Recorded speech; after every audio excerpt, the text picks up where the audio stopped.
चुनावों के मद्देनजर राजपूत समाज ने कसी कमर। आगामी लोकसभा चुनावों के मद्देनजर प्रदेश व्यापी हरियाणा राजपूत प्रतिनिधि सभा ने कमर कस ली है। चंडीगढ़ प्रेस क्लब में सभा ने चुनावों में अपनी भागीदारी सुनिश्चित करने की दिशा में प्रदेश की कार्यकारिणी की बैठक बुलाकर इस पर मंथन भी किया। बैठक के 50 सभा के अध्यक्ष राम नरेश चौहान राष्ट्रपूत ने पत्रकार वार्ता को संबोधित करते हुए कहा कि नई लोकसभा गठन की प्रक्रिया शुरू हो गई है, जिसके चलते राजपूत समाज अपनी जिम्मेदारी व्यक्त करते हुए चुनावों में अपनी सक्रिय भूमिका निभाएगा।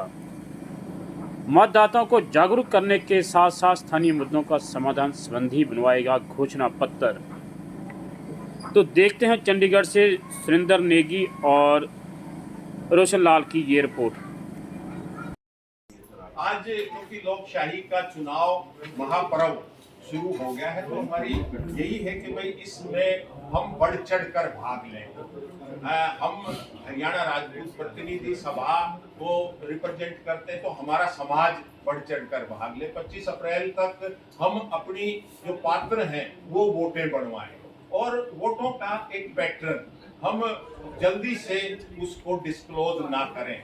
23 तारीख तक, 25 मई को वोट पड़नी है, तो हम 23 तारीख तक अपनी बात को अपने सीने में ही दबाए रखें और फिर अपने परिवार में, परिवेश में, आसपास छत्तीस बिरादरी वो एक कंसेंसस व्यू बनाकर पॉजिटिव, हमारा वोटिंग पैटर्न पॉजिटिव होना चाहिए, नेगेटिव नहीं होना चाहिए।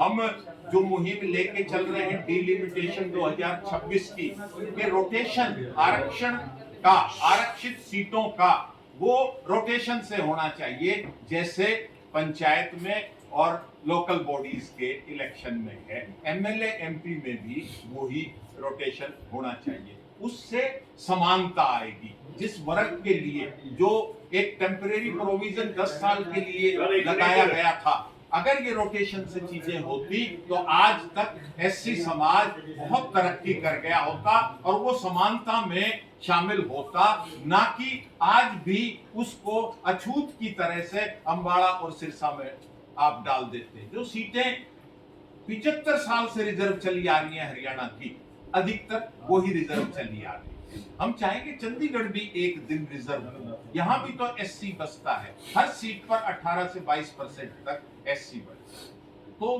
भारत देश जो है गांव का देश है, गांव में बसता है, पंचायतें कॉन्स्टिट्यूशनल हैं, तो हम अपनी सदियों पुरानी उस खाप और पंचायत संस्कृति को जिंदा रखना चाहते हैं। उसको